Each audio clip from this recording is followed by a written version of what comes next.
संसार सागर निमज्जनशेष जन्तु पोतायमानमभिनम्य जिनेश्वरस्य। मेरे गुरुवर मेरे उर में ज्ञान ज्योति जला देना, मुझे अपनी ही मंजिल का सही रास्ता दिखा देना।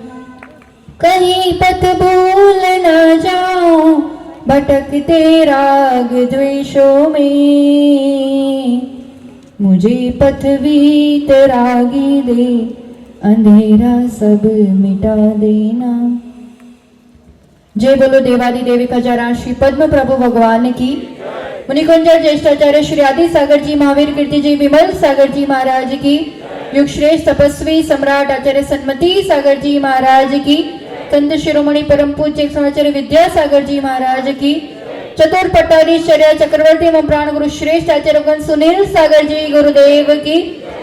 चर्या शिरोमणि परम पूज्य आचार्य विशुद्ध सागर जी महाराज की। परम पूज्य मुनि श्री प्रशम सागर जी, प्रणोद सागर जी, साध्य सागर जी, जयेंद्र सागर जी महाराज की।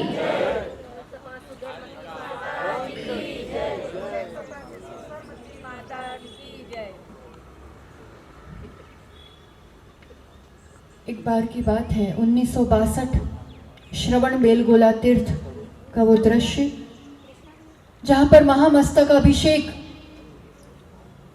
का प्रसंग था और वहां आचार्य महावीर कीर्ति जी और आचार्य देशभूषण जी विराजमान थे। सदलगा से एक युवा वहां पर पहुंचता है। आचार्य जी के चरणों में नमोस्तु निवेदित करते हुए वो युवा आचार्य जी के सामने अपनी एक भावना व्यक्त करते हुए कहते हैं कि मुझे बहुत अध्ययन करना है, मुझे धर्म की बहुत शिक्षा प्राप्त करना है, आप आशीर्वाद दें, मार्गदर्शन प्रदान करें। जिन शासन में आचार्यों में सबसे प्रकांड विद्वान अगर माना जाएगा, ज्ञान के क्षेत्र में किसी ने क्रांति फैलाई हो, दिगंबर संतों में भी बहुत ज्ञान होता है, उसकी एक पहचान कराई हो, तो वो है आचार्य महावीर कीर्ति जी। और तब वहां आचार्य महावीर कीर्ति जी उस युवा विद्याधर से कहते हैं कि तुम उत्तर भारत जाओ, जो पंडित भूरालाल जी थे वो आज आचार्य ज्ञान सागर जी हैं, तुम उनके पास जाकर के अध्ययन करो।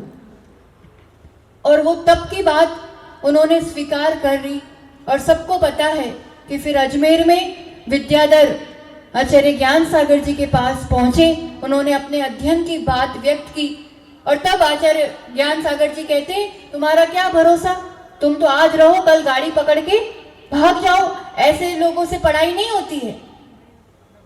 विद्या की, ज्ञान की ऐसी ललक कि उन्होंने तभी के तभी कह दिया कि आज से मेरे गाड़ी घोड़े का त्याग, मैं आपके ही चरणों में रह करके अध्ययन करूंगा। और आचार्य ज्ञान सागर जी ने उस विद्याधर को इस सदी का महान आचार्य विद्यासागर जी बना दिया। पर उसमें परोपकार है आचार्य महावीर कीर्ति जी का। गुरुओं की निस्वार्थता, गुरुओं की उदारता, गुरुओं का वात्सल्य, गुरुओं के ज्ञान और दूरदर्शिता देखो। उनका ज्ञान कम था, वो अपने पास नहीं रख सकते थे, आज इस परंपरा के वो महान आचार्य होते।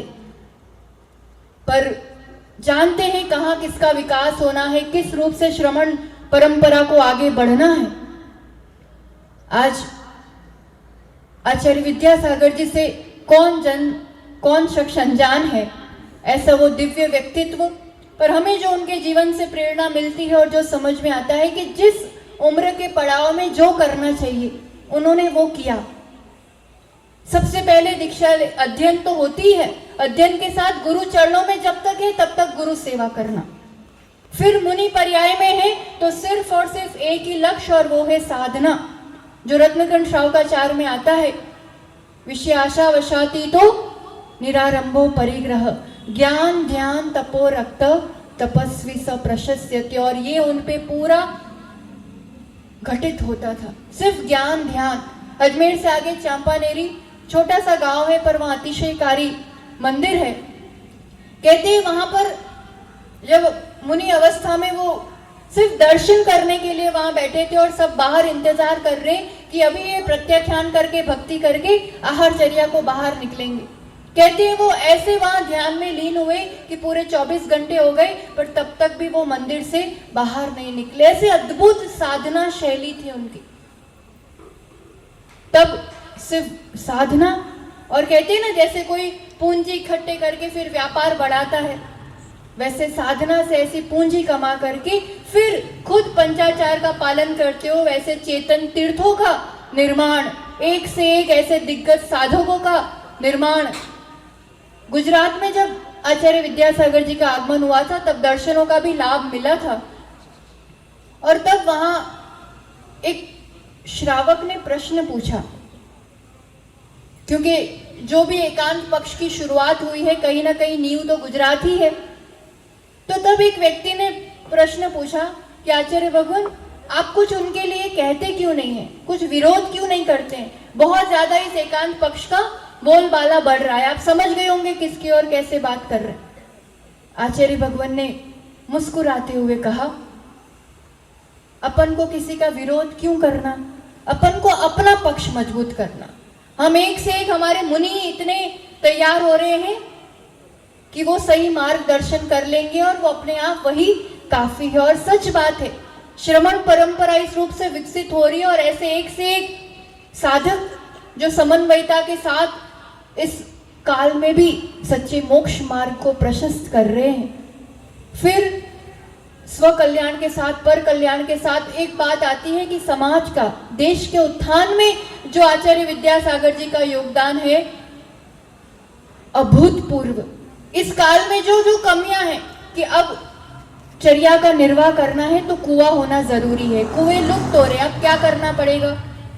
तो इस तरह से कुएं का भी निर्माण की जीवानी की रक्षा हो सके, इस तरह से स्वदेशी का हथकरघा कहो या फिर विद्यांजलि कहो, एक एक चीज जो सिर्फ और सिर्फ अहिंसा प्रधान, कैसे अहिंसा जीवंत रहे, श्रावक भी कैसे आचरण पालन करे, बेटियों के लिए प्रतिभा स्थली। और सबसे बड़ा गजब का प्रोजेक्ट जो उनके लिए जो हमें लगता है वो है जेल में जाकर के भी ये जो हथकरघा आदि के जो प्रोजेक्ट्स खड़े हुए हैं ना, सोचना, सोच करके इम्प्लीमेंट कर पाना। हम लोग आचार्य भगवान के आशीर्वाद से जब दिल्ली थे, तिहाड़ जेल में, वहाँ जो महिला विभाग है, तिहाड़ जेल मतलब देश का सबसे बड़ा जेल और सबसे बड़े बड़े क्रिमिनल्स जहाँ होते, महिला विभाग में वहाँ प्रवचन करने जाने का अवसर मिला। वहाँ पर 6 नंबर जेल में हम लोग गए थे और वहीं पर हथकरघा का पूरा सेटअप भी है।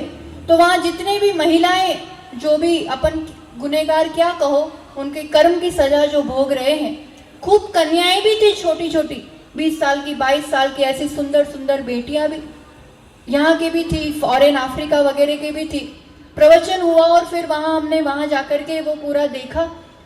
मतलब सोच को धन्य है, उनके लिए कौन सोच सकता है, पर आज उनके लिए जो उन्होंने किया है वो इतने गदगद है, वो इतने उपकार मानते हैं और हमेशा आज जैन साधुओं का वो स्मरण करते हैं। और मतलब परिवार जो उनको रिजेक्ट कर चुका था, आज उनके उस काम की वजह से जो इनकम आती है परिवार में जाती है, आज परिवार से रिस्पेक्ट मिल रहा है, उनको खुद को आत्मविश्वास बढ़ा हुआ है। अजय जी कहते हैं वो जब वो गांठें सुलझाएंगे तो उनके जीवन की, मन की गांठें भी सुलझती जाएंगी, बाहर जाकर के फिर वो क्रिमिनल नहीं, गुनहगार नहीं, एक अच्छे इंसान होंगे। ऐसी सोच आज के समय में और कौन रख सकता है। भारत मंडपम में महावीर निर्वाण महोत्सव का पूरा कार्यक्रम, और वहाँ जैन समाज के, दिगंबर जैन समाज, श्वेतांबर में भी जो 3-3 चलते हैं, सभी का एक सामूहिक आयोजन था।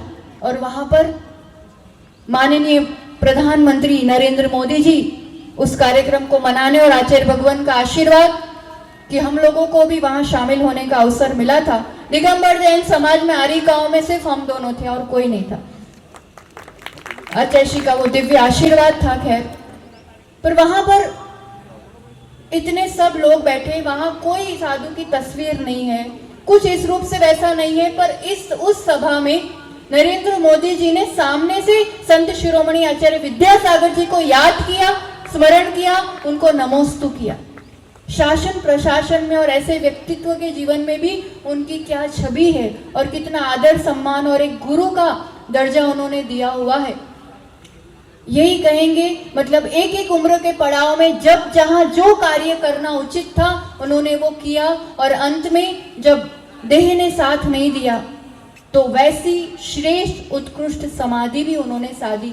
उनके जीवन से ये सीखना चाहिए, चाहे श्रावक जीवन हो चाहे साधक जीवन हो, जिस उम्र के पड़ाव में जो करना जरूरी है वो कर लेना चाहिए, श्रेष्ठ रूप से कर लेना चाहिए। और सबसे बड़ी शिक्षा हम उनके जीवन से लेते हैं कि चाहे कुछ भी हो जाए प्रतिकार नहीं करना चाहिए। ये साधु जीवन है। वैसी शक्ति हमें भी मिले। शायद विश्व में, भारत में क्या, विश्व में कोई ऐसा मंदिर नहीं होगा जहां उनकी तस्वीर नहीं हो। वो भले बुंदेलखंड और कुछ एरिया में सीमित रहे, पर वो प्रत्येक के हृदय में विराजते हैं। ऐसी श्रमण परंपरा के ये सूर्य, और उनके चरणों में विनयांजलि। आज डोंगरगढ़ में खूब श्रद्धालु भक्त वहां एकत्रित हुए होंगे। कि शायद गृह मंत्री अमित शाह भी वहां पहुंचने वाले हैं विनयांजलि देने के लिए, और अनेक श्रद्धालु वहां पहुंचे हैं। उनके द्वारा प्रशस्त ये मोक्ष मार्ग, ये श्रमण परंपरा निरंतर वर्धमान हो। और ऐसे आचार्य महावीर कीर्ति जी जिन्होंने विद्याधर को विद्यासागर का मार्ग बताया, ऐसी महिमाशाली ये परंपरा आचार्य महावीर कीर्ति जी जिस सिंहासन पर विराजे, उस पर विराजे तपस्वी सम्राट आचार्य सन्मति सागर, और उस पर वर्तमान में जो विराजमान है दाहोद नगरी में तपस्वी सम्राट के साथ वो सिंहासन आया था। कि अब इतने वर्षों बाद आचार्य भगवान तो पहली बार आ रहे हैं, पर वो महिमाशाली सिंहासन इस दाहोद नगरी में आने वाला है। आचार्य भगवान सुनील सागर जी, मतलब जिन्होंने 16 वर्ष की उम्र में आचार्य विद्यासागर जी से आजीवन ब्रह्मचर्य व्रत स्वीकार किया था, और वही उनके आदर्श रहे। क्योंकि बुंदेलखंड में तो जो भी होगा ना कहीं वो एक आदर्श होंगे ही होंगे। देखोगे ना आप आचार्य जी को, एक छवि, उनकी चाल, उनका जो ये भाग पूरा वैसा ही लगता है कि जैसे आचार्य विद्यासागर जी चलते हो। सूरत का प्रसंग है, उससे बाद को विराम देंगे। पहली बार आचार्य भगवान का वहां सूरत की तरफ जाना हुआ, महुआ में विराजे थे, और वहां यही चर्चा चल रही थी कि चातुर्मास कहाँ कराना। तो जो सन्मति सागर जी के भक्त जुड़े हुए वो सब उसी तरफ ले जाने को तैयार थे। वहां पर पार्ले पॉइंट से ओम प्रकाश जी, बाबूजी कहते हैं जिन्हें अगर पहचानते हो, विद्यासागर जी महाराज जी के संग में भी खूब सेवा, महुआ चतुर्मास पूरा उन्होंने कराया।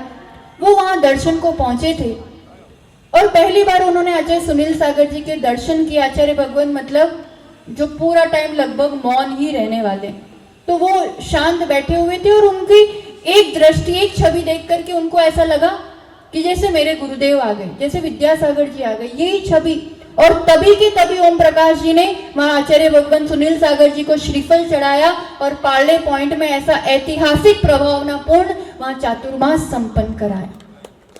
वो साधना की शैली है उनमें पूर्ण रूप से। आज पूरी ऐसी रूपरेखा बना लेना, और आचार्य भगवान के चरणों में, क्योंकि जो फर्स्ट इंप्रेशन इज, तो जो विहार में जो सेवा दे देता है और वहां दिल जीत लेता है ना, फिर आगे कुछ देखना नहीं पड़ता। तो हमें इस रूप से, है ना, बहाने नहीं, यहाँ की तैयारियां भी चलती रहेंगी, और यहाँ जो है पहले ही जल्दी सिमेट लो, और जो थोड़े बहुत जिम्मेदार लोग हैं वो भले यहाँ देखते रहे, पर पूरी समाज लगभग जितने अधिक से अधिक वहां पहुंच सके वैसा पूरा प्रयास करना। तो इस रूप से इसी मंगल भावना के साथ कि संत शिरोमणि आचार्य विद्यासागर जी के चरणों में भी कोटिशन नमन करते हुए, और आचार्य भगवान की आगवानी की पूरी यहाँ तैयारी करते हुए कि दाहोद समाज पर गुरुओं की कृपा हमेशा बनी रही है, और हमेशा इस रूप से गुरुओं की कृपा बनी रहे, इसी मंगल भावना के साथ जय बोलो आचार्य भगवान सुनील सागर जी गुरुदेव की।